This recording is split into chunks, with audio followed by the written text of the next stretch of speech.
Bienvenidos, esto es Ensalada de Tópicos, somos opción original y diferente, sin tapujos ni mordazas. Hoy vamos a platicar con don Gustavo de Unanue Gaya, todo un referente del panismo en el estado de Sonora, y que después de 34 años pues deja la militancia. Se acabó el amor, don Gustavo. El amor no, ni los principios ni los valores, porque más que estar en un padrón, se requiere pensar en todo aquello que te llevó. No, simplemente ya no estoy en el partido, simplemente ya me salí como panista registrado. Evidentemente sigo con los principios y valores del PAN. Yo siempre he comentado que la iniciación del PAN de los fundadores fue algo muy bonito, fue la fusión del liberalismo mexicano a través de Gómez Morín, rector de la UNAM, y de la doctrina social de la Iglesia Cristiana, que representaba don Efraín González Luna. Entonces, fíjate qué unión tan bonito, el liberalismo académico, universitario, y la Iglesia Católica. Esa fue el origen del PAN. 7 sabios, ¿no?, que le llamaban ahí. Era de los 7 sabios, Gómez Morín.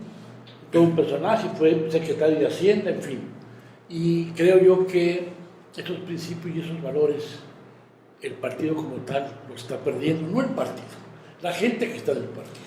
Hay historiadores, quienes aseguran que el PAN nació para contradecir las políticas socialistas de Lázaro Cárdenas e instaurar los privilegios de los conservadores o de las viejas formas de ese entonces, que era la iglesia, el empresario, bueno, la aristocracia que quedaba de ese momento de los porfiristas. ¿Usted qué podría decir? Yo creo que tienes algo de cierto, En aquel tiempo el partido se funda para un contrapeso al socialismo que empleaba y que practicaba Lázaro Cárdenas. Así fue.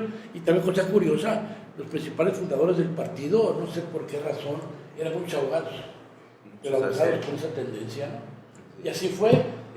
Yo siempre comento, si analizamos los fundadores de todos los partidos, con todo respeto, no hay comparación de los fundadores de los demás partidos, hablo como personas y como profesionales, ¿no?, de los del PAN. En el PAN ha sido un aprendizaje, unos modelos que eso nos ha servido para muchísimos panistas. Y aquí el panismo, usted, hace 34 años, ¿no? Sí. ¿Cómo se vivía usted? ¿Por qué ingresa finalmente a las filas del PAN? ¿Qué fue lo que le motivó o le orilló en dado caso? A mí me simpatizaba el PAN, sin embargo yo no estaba en ningún partido político, pero en Sonora se hizo una asociación de ciudadanos que se llamaba Conciencia Ciudadana. Te hablo hace un buen rato, 35, 36 años, y muchos de Conciencia Ciudadana ingresamos a las filas del PAN. ¿Por qué? Bueno, entre otros, entramos en una contienda ya aquí electoral, como Conciencia Ciudadana, entramos al partido.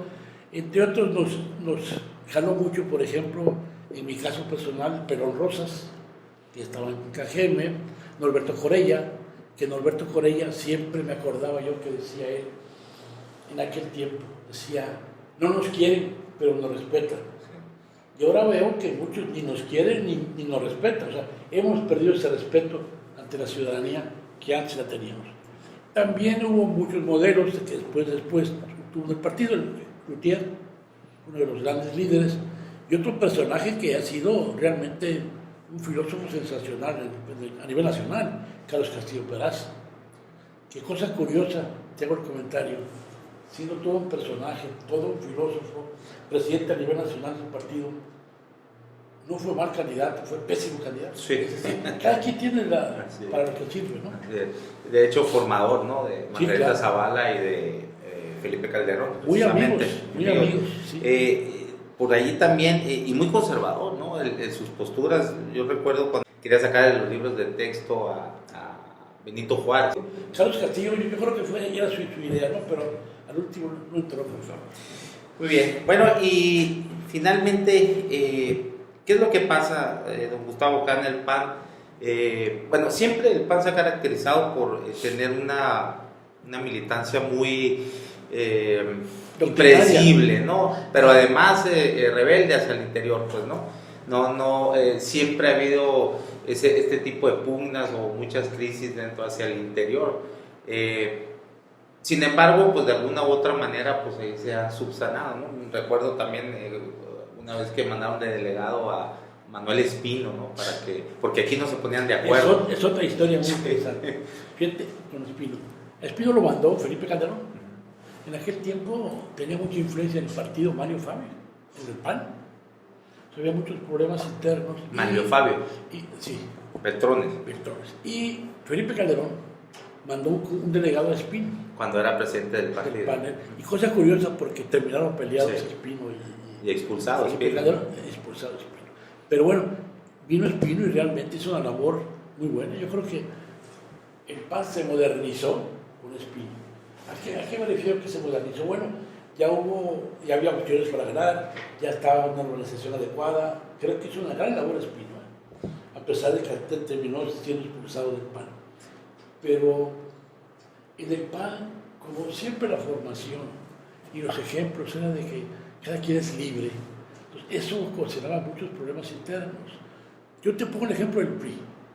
En el PRI yo no sé si era envidia o no envidia, pero son gente muy disciplinada. Y lo que diga el señor, y aunque no quiera, se hace. Así nació. Así nació el PAN, así nació. Y el PAN. En el PAN lo que no estás de acuerdo no dices, que ahora están cerrando ese círculo y, por ejemplo, están amenazando que van a expulsar a los que no vayan con Anaya y cosas así. Cosa que iba contra la corriente del PAN. En el PAN había mucha libertad. Así es. Bueno, es que el PRI nació como un partido de Estado, ¿no? Y esa ha sido siempre su función, de ahí esa disciplina férrea. Y hay que entenderlo. Así es.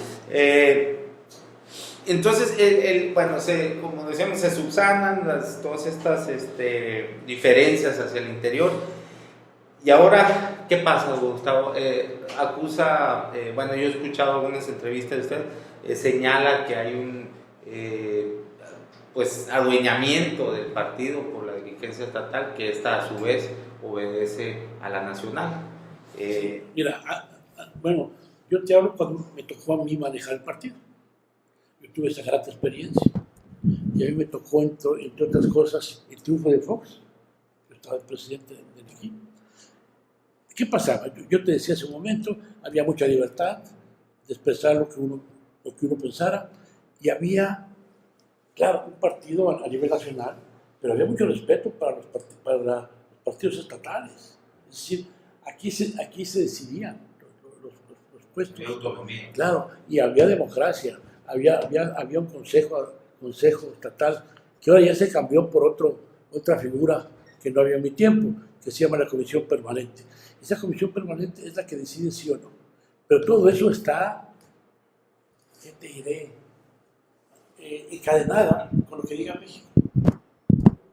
Y yo te pongo un ejemplo que nunca lo he mencionado. Se me ocurrió ahorita. Cuando estábamos buscando las candidaturas para la gobernatura de Sonora, había una comisión electoral. Esa comisión electoral estaba Dionisio Otón, estaba Francisco Limón Tapia, estaba Olga Lorena Cáñez de Ocaborca y un servidor. Y ahí era una especie de tamiz. ¿Sí? Llegaban candidatos a cualquier puesto y hacíamos una especie de tamiz. Bueno, y se habían inscrito para buscar la gobernatura Dolores del Río, Guillermo Padres y Chito Díaz. Memo Padres ya venía trabajando mucho en su candidatura. Yo quiero decirte que como candidato excelente, Padres. Era un hecho que él iba a ganar, pero con mucha facilidad la gobernatura. Sin embargo, en el partido había muy buena relación con Dolores del Río.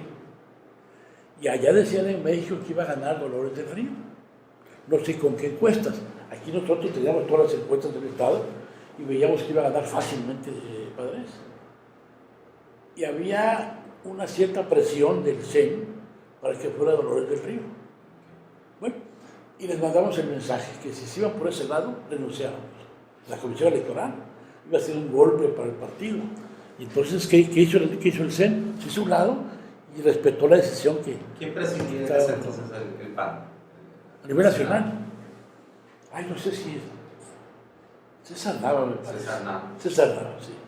Y entonces, 2009, 2008, sí. sí. Entonces, ¿qué hicieron? Bueno, lo que diga Sonora, me explico. Y ellos buscaron que fuera Dolores, pero ganábamos, compadres. Así fue. Muy bien. Entonces, hoy se va a apoyar la candidatura Margarita de Zavala. Margarita Zavala. Sí. Y en ese sentido, no es lo mismo lo que hizo Calderón en su momento, adueñarse del partido, y de hecho dejó a mucha gente dolida, ¿no? Que dicen que ahora le están cobrando la factura a Margarita Zavala. Y de hecho ahorita mencionábamos a Manuel Espino, pues hasta Manuel Espino fue expulsado por algo así como exceso de libertad de expresión, una cosa así, algo raro, ¿no? Que nunca lo entendí. Entonces no es lo mismo adueñarse. En este momento acusan a Ricardo Anaya de adueñarse del partido, pero en su momento pues Calderón hizo lo mismo. Bueno, yo en lo personal lo criticaba y lo sigo criticando. Yo creo que uno de los problemas que tuvo Felipe Calderón fue meterse demasiado en el partido. Meterse demasiado. ¿Por qué? Porque, insisto, hay que dar libertad al propio partido, que ellos decidan. Pero ahora también en la campaña, la otra vez oí una expresión de Margarita, porque les cae mal mi marido, viene conmigo el problema. No sé si me explico. Sí. Margarita es Margarita. Pero ¿cómo se puede Bueno, disasociar? Es muy complicado, yo lo entiendo, pero ella ha sido muy clara, claro, que todo está tras Felipe de ella, ¿no? ¿Me explico? Pero bueno, también es cierto que dice uno, bueno, si como los políticos que dicen, oye, este cuate cómo robó, sí, pero todos roban. Bueno, espérame, no, en serio, no va por ahí el asunto, ¿no? Sí. ¿Cuál es la... ¿Qué es lo que a usted le seduce de parte de Margarita, su trayectoria, o qué elementos le ve usted a Margarita como para que pueda ser una líder pues la que necesita el país, ¿no? Porque mira, yo cuando haciendo un ejercicio ciudadano, como ciudadano de a pie que soy, pues encuentro que Margarita pues, fue diputada local, plurinominal, después federal, plurinominal también, y no recuerdo algo así contundente, algún discurso, alguna iniciativa, alguna postura interesante, ¿no? De ella, y después primera dama, y es todo lo que encuentro. No sé qué trayectoria pudiera ser atractiva pues, para pensar que pudiera ser la líder que saque adelante este país. Evidentemente en todo hay lazos de amistad, de cariño. Por ejemplo, a mí nunca se me olvida que el primer curso que recibimos del PAN vino la mamá de Margarita. La mamá de Margarita nos dio, era la capacitadora número 1 del PAN. Entonces ya ahí había un vínculo, tú veías cómo vivían, cómo eran, cómo son los Zavala, muchísimos años en el PAN, sus papás, Margarita. Yo lo poco que le he tratado, una mujer muy sencilla, muy valiente, y la ventaja de las mujeres es de que están más limpias de la cabeza que en cuanto a los hombres, en cuanto a aspectos de corrupción. Ella dice que una de sus banderas sería atacar fuertemente la corrupción. Y honestamente ningún puesto de ella, ni como partidista, ni como diputada, ni como primera dama, ha sido señalada de objeto de corrupción. Cosa que desgraciadamente es difícil encontrar. Sin embargo, no se encuentra tampoco acciones de ella para atacar ese tipo de... Sí, yo tuve la suerte de tratarla. Me tocó cuando estuve yo en Sede Sol, cuando un famoso ciclón le pegó muy fuerte aquí, en Guaymas, por ejemplo. Y yo la traté y la vi como ella venía como primera dama. Y honestamente me sorprendió porque aparentemente la apariencia, una mujer muy sencilla, tranquila, dócil, no, pero con mucha fortaleza. Yo la vi cómo estuvo trabajando y cómo se desenvolvía con la Policía Federal, cómo se desenvolvía con la Marina, ¿no? con mucha fortaleza. Y es una mujer con mucha fortaleza. Y yo creo que sería una gran presidenta. Perdón, independientemente del equipo que forme, tú sabes que es fundamental el equipo que se forme. Claro. Bueno, en este caso me decía, la mujer está más limpia. Claro, usted en esa lógica hubiera votado, por ejemplo, con el Gordillo. Y que hizo una alianza ahí en Calderón con el Bester, ¿no? Y Moreno Valle ahora, por ejemplo, también, ¿verdad? Sí. Pero no, te hablo en general, ¿no? Claro, tú me pones a Gordillo, que es síntoma inequívoco de la corrupción, ¿no? Pero bueno.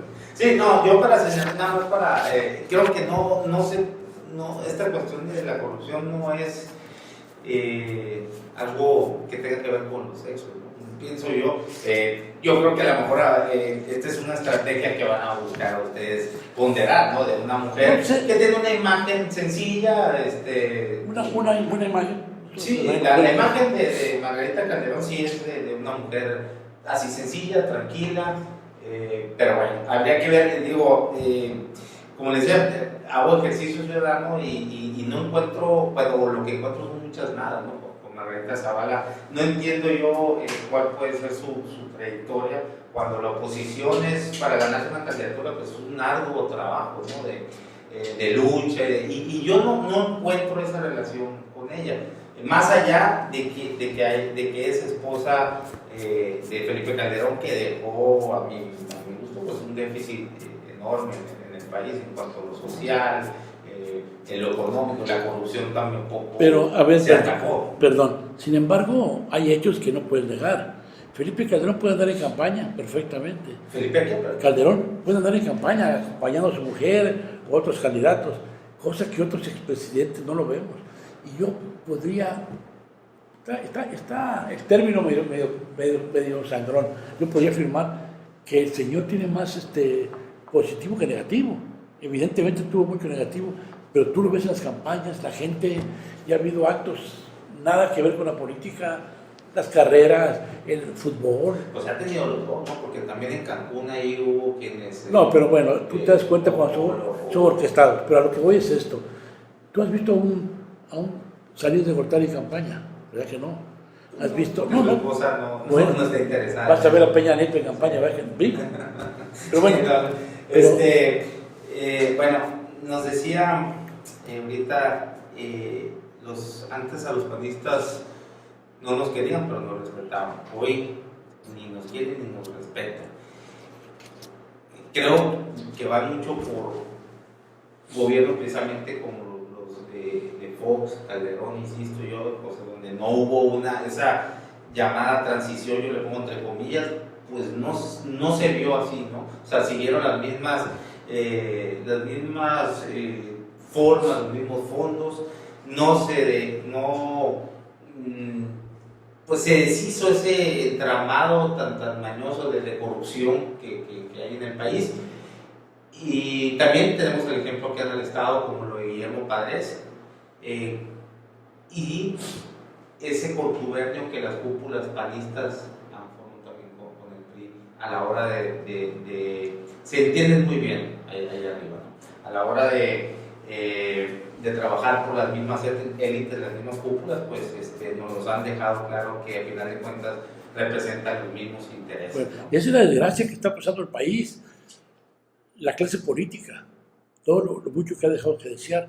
¿Cuándo has visto que un congreso, por ejemplo, esté todos de acuerdo? Cuando se aumentan el sueldo, por ejemplo.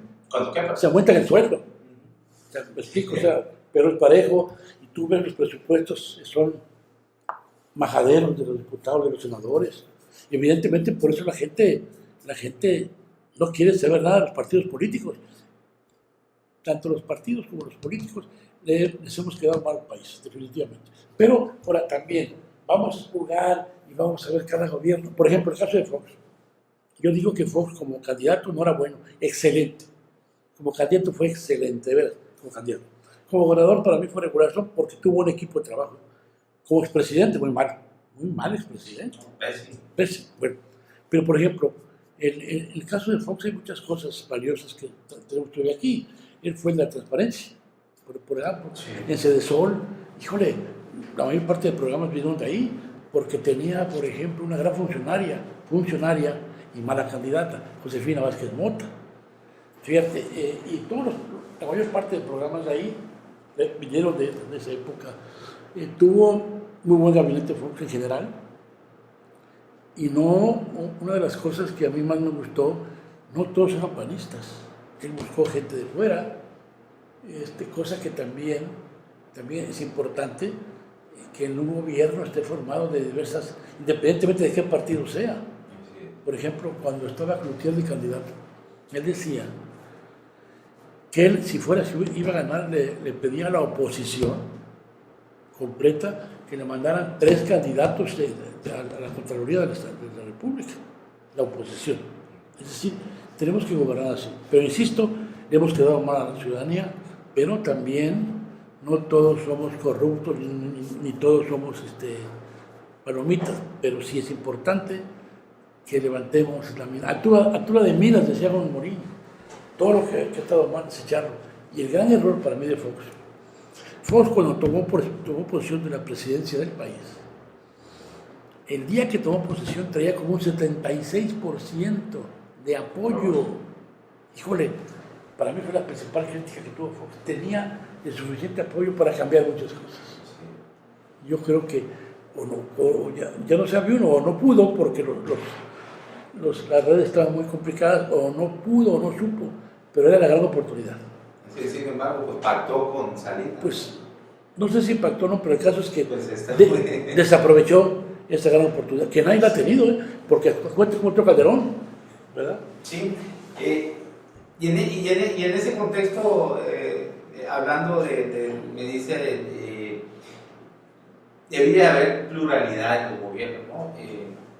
Usted es asesor del secretario del gobierno. Sí, pero te repito, ni el partido lo prohíbe, y yo avisé al partido, no me refiero, no, porque por ejemplo, algunos colegas tuyos que ya sabían, lo han sacado como diciendo, mira, honestamente, uno es profesional en ese aspecto. A mí me hablaron para asesorar en muchos puntos de vista sociales. Te pongo un ejemplo, con el caso de los yaquis, por ejemplo. Yo trabajé 13 años en Cedesol, algo sé del desarrollo social, ¿no? Sí, yo le saco a colación este tema precisamente para eso, ¿no? Porque uno como ciudadano pues, se confunde, ¿no? Dice, yo me he encontrado, hemos platicado, bueno, esta es la percepción, ¿no? Sí, que deja uno. Dice, bueno, para eso lucharon tanto los panistas, porque aquí hasta fueron perseguidos en su momento, ¿no? Para acabar, bueno, como asesor de los priistas. Eso es lo que pero a ver, perdón. Tú quieres un buen gobierno, por supuesto que queremos un buen gobierno. Eso nos conviene a todos. Sí, el hecho de que sea priista, que le vaya mal, a mí se me hace mezquino, porque insisto, que buscamos todos que sea algo benéfico para todos. Sí, pero ¿cómo? Bueno, ¿usted lo asesora en el asunto de los yaquis del gasoducto? Entre otras cosas, ¿no? Pero social. Evidentemente a mí ni siquiera participo ni me hablan para asuntos políticos, olvídate, saben que ni siquiera me prestaría yo eso, porque algunos colegas tuyos, unos que otros, la mala verdad, porque la mayoría honestamente no, lo han querido manejar como traición, por el amor de Dios, y aparte hay muchos panistas trabajando en el gobierno, pero muchos. Sí, eso no es, ¿no? Y ahí voy con lo que decía Maglio. Un gobierno de coalición, oye, si tú vas a meter a un secretario de esto, que sea por su capacidad, no porque pertenezca a tu partido. ¿Qué sucede? Los famosos compromisos de campaña han sido fatales para el Estado y para el país. Porque trabajaste en otra campaña, aunque seas un ignorante, te tengo que dar puestos. ¿Por qué? No, en serio. Y más ahora que en las campañas ya casi todos se perciben sueldo. Así es. Sí, en fin. Totalmente. Bueno, ya para ir haciendo el cierre, Gustavo, un panorama sobre la política acá a nivel estatal y nacional. ¿Cómo está viendo la situación política, social y económica también? Yo en el aspecto social muy mal. ¿Hablando primero del Estado? En general, a nivel nacional, porque yo veo que la reducción de la pobreza, que debe ser un tema toral, seguimos con problemas. Y seguimos con problemas. ¿Cuáles son los estados más pobres de este país? Oaxaca, Guerrero y Chiapas. ¿No te imaginas esos 3 estados lo que supuestamente el gobierno les ha dado para desarrollo social? ¿Cómo es posible que después de 50 años esos 3 estados sigan siendo los peores? Lo que pasa es que se han creado estructuras electorales. Bueno, claro, ahí vamos. ¿Y qué pasa con por ejemplo, la Cedesol? Se convierten en estructuras para las elecciones. Así. Entonces, los diputados también para llorar. Yo creo que hay mucho que hacer en el país, mucho que hacer. Lo primero que yo creo es la corrupción, que es el número 1. Para mí el problema número 1 va muy ligado a la impunidad. Entonces, de ahí parte todo lo que tú quieras, entre ellos la pobreza. Yo te decía el ejemplo de esos 3 estados, era para que estuvieran ya muy bien.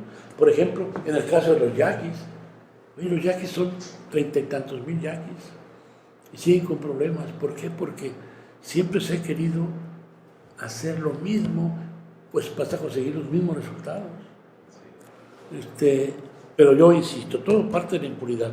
Y yo creo que en el caso de Margarita Zavala, es una mujer que ojalá llegue y nos vamos a dar cuenta que vas a ver que cero tolerancia, aunque sea criticar a su marido. Ella vale la pena y ojalá tengas oportunidad algún día de platicar con ella. Hay quienes dicen que va a renunciar finalmente y va a declinar para mí si este es candidato del PRI, ¿no? Eso lo llaman el candidato del perfecto del PRIAN, dicen. Eso lo está manejando Ricardo Anaya. Y pues yo te diría que en el caso de Mit, por ejemplo, lo estoy platicando con un político muy importante del PRI, que no digo nombres, pero se llama Ernesto Gándara. Decía Ernesto Gándara que sería excelente presidente, pero no lo ve como candidato, o sea, en el caso de Mit, ¿no? Pero es un muy buen técnico. Aquí el problema del país que se requiere aparte ser carismático, buen candidato, pero que tenga cualidades de gobernante. Pero el que ha echado todo este lodo ha sido Ricardo Anaya. Y honestamente hay que entender que Margarita no se puso necia con el puesto. Es lo que quería ella, competir adentro del PAN y que hubiera una votación interna. Nunca le dieron. Pero desde el 2015, ¿no? Ya había dicho, si no, yo seré candidata la boleta. O sin el PAN. Ya había dicho, por eso muchos pensamos que de repente obedeció más bien a un capricho, ¿no? Más que a un desacuerdo hacia la forma como se está manejando o los fondos, ¿no? De cómo hoy en día se manejan el PAN, ¿no? Sobre todo la presidencia, pues, ¿no? Cómo se ha adueñado del partido.